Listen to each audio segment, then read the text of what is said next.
Alors aujourd'hui, on va vous parler de la Burns Night. Et ce n'est pas une soirée où les motards font cramer leurs pneus au milieu de la route en faisant des dérapages. C'est ça. À tout de suite. J'avais envie. T'as bien fait.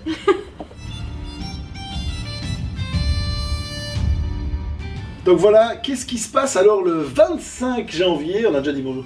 Qu'est-ce qui se passe le 25 On a déjà dit bonjour. Je mime, je Qu'est-ce qui se passe le 25 mais- janvier tous les ans, ma chérie? Le 25 janvier tous les ans, il se passe quelque chose. La Burns Night. La Burns Night. Donc ça, c'est un truc qui Ou la fête de Robert Burns. c'est un petit peu particulier. On est sur quelque chose d'un peu pointu quand même. Donc moi perso, Dans le monde écossais. il n'y a pas tellement on- longtemps, je savais pas du tout ce que c'était. Alors malgré que je porte le kilt depuis un paquet d'années, j'étais pas hyper culturellement proche de l'Écosse. Forcément, C'est avec le temps, bah ça vient. Ici, bah on se rend quand même compte d'année en année, et surtout cette année, que la Burns Night c'est quelque chose de super important. Du coup, on s'est un peu renseigné. Qui prend de l'ampleur et aussi puis voilà. d'année en année. Bien hein. sûr. Et donc, bah, ma chérie, est-ce que tu sais me répondre à la question que je vais te poser? Ça va être une horreur. Mais non, c'était toi qui devais C'est toi qui expliquer devais tout répondre. ça. Ma chérie, est-ce que tu peux me poser la question auquel j'aurais voulu que tu répondes? Quelle est l'origine finalement de cette fête? Est-ce que tu sais nous l'expliquer en quelques mots? Bah, l'origine, je peux l'expliquer, je pense. Mhm. Après, ça aurait pu être sympa aussi d'expliquer c'est Tu veux que je te pose une question? Mais je veux bien vous expliquer l'origine de... Attends, L'origine, discrètement. du coup. Attends, hop, voilà, comme ça, j'ai la feuille. Personne n'a... Ah non, allez, c'est bon, pas c'est ça. bon, c'est bon. C'est pas ça. Donc, la Burns Night, c'est une soirée, bon, c'est du coup le night, hein, qui fait parfois un peu office de fête nationale écossaise et qui est un hommage par rapport au décès d'un grand poète écossais, d'accord? Alors par rapport au décès, et on fait ça bizarrement à sa date de naissance. Bon, ça c'est toujours un peu sympathique. En fait, la première fois qu'elle a été faite, la Burns Night, la toute première fois, on parle de 1800 et pas grand chose, 1801 j'ai mis. Non, moi j'avais mieux 1801, c'est 5 ans après le décès de Robert Burns, ok? Et c'est 9 de ses amis les plus proches qui avaient fait 5 ans après une soirée commémorative de son décès. À partir de l'année suivante, il y a des clubs qui se sont créés. Le premier club s'est créé pour faire une Burns Night, et ils l'ont fait le jour en commémoration de sa naissance. Le Okay. 25 janvier. Et du coup, la première année, ils l'ont fait le 29. Et puis, ils se sont rendus compte que c'était le 25, des registres d'état civil, tout ça, hein, c'est pas toujours au point nulle part. Donc, voilà. Première année, le 29, depuis le 25, parce que c'est le 25 qu'il faut le faire. Et donc, qu'est-ce qu'on fait à une Burns Night qui est Robert Burns? Qu'est-ce que tu préfères comme question? Comme tu veux, comme tu veux, ça c'est toi qui... De toute façon, elle est perdue déjà, c'est terminé. C'est Bon. pas vrai. J'attends pour savoir si toutes les infos que moi j'ai retenues, tu les apportes. Donc pour l'instant, c'est bon. On est dans les rails. Check. Check. Donc, qu'est-ce qu'on fait à une Burns Night? Il y a un maître de maison, un maître de cérémonie. Président, comme on l'appelle. Président, ouais. ça dépend. Qui est Ça désigné, dépend si on fait ça dans un cadre familial ou dans un club ou dans un... Voilà, ça dépend ce qu'on fait. Hein. En effet. Donc il y a le Master of Ceremony qui invite. Okay. Ouais. Les invités arrivent, accueillent. On va pas faire un accueil à la trompette ou au saxophone, on fait un accueil bien entendu à la cornemuse. La cornemuse, évidemment. Tout à fait logique. Il y a un petit mot du maître de maison qui va suivre l'action de grâce, la suite. Hein, donc c'est l'acte de burn qu'on appelle. Donc c'est quelque chose que lui a écrit, d'accord. Après on va manger. On mange quoi? On mange évidemment du haggis avec, comment ils appellent ça, le clap shot. Donc ça, ou clap shot, je l'ai noté. Alors d'abord Clap shot. on va commencer à se rincer un petit peu avec un petit bouillon, et puis en effet on va passer au haggis. Mais alors on va pas simplement manger du haggis, on va célébrer le haggis. Ouais. C'est-à-dire que le haggis, Ça a bien révisé. le haggis il va arriver de façon cérémoniale sur un plateau d'argent. sur un plateau d'argent, avec un joueur de cornemuse qui l'accompagne jusqu'au maître de maison, bien entendu. Le maître de maison se lève, brandit un couteau, Non, et avant ça, bien sûr récite un poème qui vient de Monsieur Byrne aussi, bien entendu, brandit son couteau. dont une tout le parole monde- qui est la célèbre, je vais la Je sortir. vais la laisser faire. Non, je vais la sortir. Ouais. And cut you up, we ready slide. Et c'est au moment où on dit et on tranche ce fameux haggis. Et donc de manière très cérémoniale finalement, on a le maître d'hôtel qui va trancher le haggis sur ce fameux plateau d'argent. la chair du haggis va s'écouler petit à petit et donc le début du repas peut se faire. Les serveurs vont aux tables servir le haggis petit à petit et c'est à ce moment-là aussi que le maître de cérémonie va servir un verre de whisky, que ce soit aux musiciens, aux pipers, mais aussi au cuisinier qui aura préparé ce... Ça s'est mis à la cornemuse très récemment. Ça fait flamenco. Pour le moment, c'est pas terrible, hein, mais c'est plutôt comme ça.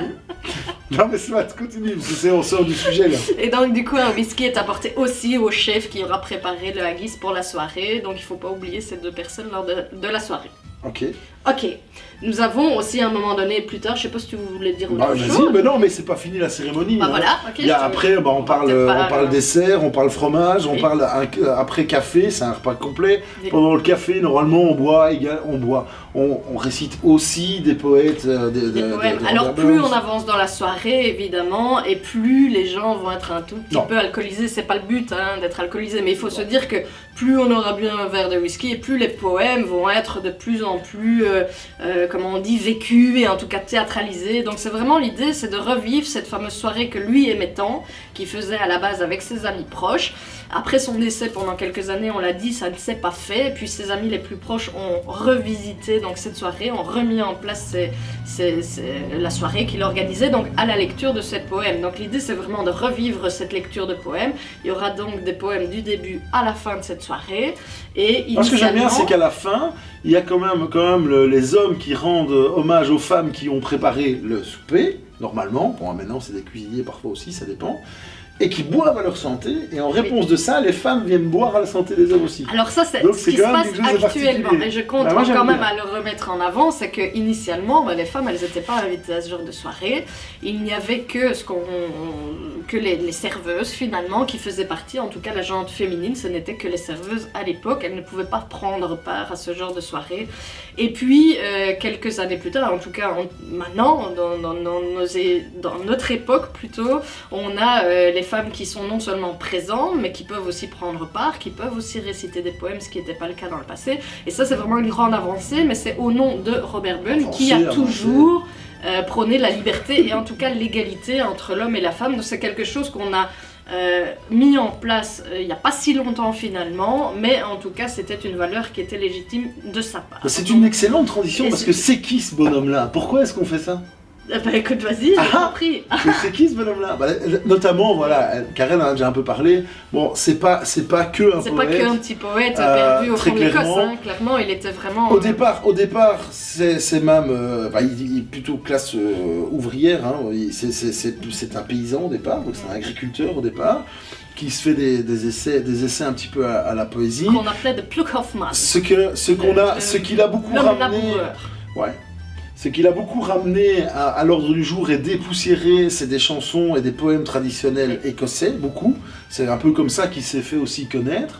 Il écrivait en scot, il écrivait en anglais, il écrivait en slow scot, c'est ça il est plus accessible, quoi.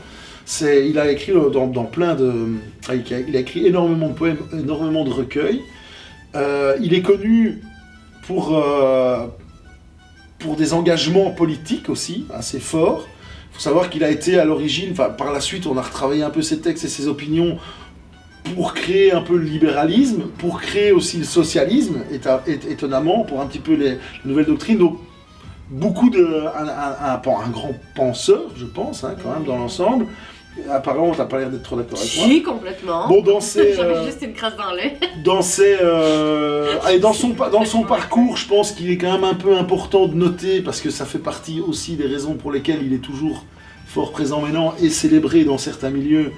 Il a été intronisé en franc-maçonnerie assez jeune, il avait une vingtaine d'années. Oui. Il a été à l'origine d'une nouvelle loge qui a beaucoup grandi. On appelle la loge écossaise. Également, voilà. Donc, allez, bon, on n'est pas des spécialistes de l'histoire de la franc-maçonnerie, c'est pas le but, mais c'est pour dire que ici, très clairement, c'est un personnage qui a marqué son temps et qui le marque encore maintenant. Et ces textes sont encore utilisés maintenant, parce que c'est quelqu'un qui était très moderne. On est dans les années 1800, hein. Il est né en 1759. Donc faut imaginer, il avait des idées très ouvertes, très libéralistes, très égalitaires, etc. pour l'époque. C'est pas pour rien qu'il est arrivé jusqu'ici. Il faut savoir que dans les faits un peu bizarres, c'est étonnant. Ces poèmes ont été traduits en russe pendant la révolution soviétique. Enfin, c'est un truc de dingue. Enfin, c'est un poète écossais, quoi. Enfin, c'est pour dire, les idées qu'il amenait étaient quand même fortes. Des idées marquantes et des idées qui dépassent les temps. Le temps, les époques et les politiques. Parce que, aussi bien situé à droite qu'à gauche. C'est ça que j'aime bien. C'est un grand homme et c'est pour ça qu'on le fête. Et donc généralement c'est le 25 janvier. Donc dans les alentours, parce que bon, c'est quand même plus pratique de le faire un week-end. On est bien d'accord, vu qu'on ne boit pas que de l'eau non plus. Et alors comme il y a de plus en plus de Burns Night, en tout cas en Belgique, il y a des décalages de week-end aussi. C'est-à-dire que cette année, très clairement, je sais qu'il y a des Burns qui commencent le week-end dans du 17-18 et jusqu'au 10-12 février, quoi. Automatiquement, il y en a de plus en plus, donc automatiquement on doit élargir. Alors comment est-ce qu'on s'habille à ce genre de soirée? Eh bien, je pense qu'on met un trailing. Non, je crois pas que tu seras accepté. Donc l'idée c'est vraiment d'être très bien habillé, d'être habillé comme on dit gala. Donc avec le kilt, nous on conseille toujours la Prince Charlie. Je pense que là on est vraiment en mode Prince Charlie. Chic et la plus habillée avec le nœud papillon ou la lavalière ou alors la cravate. Mais c'est l'occasion aussi de sortir toutes ces médailles. C'est très cérémonial. C'est extrêmement cérémonial. Les dames, on est en robe longue, on est habillé de manière très respectueuse. Et en cuisine. Non, on n'est plus en cuisine. Et alors on a ce qu'on appelle un sash qui est une fameuse écharpe qu'on porte, je dis toujours l'écharpe Bismont, comme ça sur l'épaule, on porte en travers, c'est une écharpe longue en tartan. Voilà Miss pour Miss Glim avec l'accent. Voilà, ça c'est notre vision enfin notre vision, c'est comme ça on peut expliquer un petit peu de la Burns Night. Cette année on va aussi y aller, donc voilà, je pense que ça va devenir un de nos rendez-vous aussi annuels. Une année à droite, une année à gauche, parce que on ne sait pas se dédoubler, et puis c'est une occasion sympa de faire la fête et de porter le kilt surtout. Donc à la limite, organisez vos mini Burns Night à la maison. C'est une très bonne occasion d'inviter 2-3 amis et de faire quelque chose de sympa. C'est clair. À bientôt. À bientôt. Salut. Salut.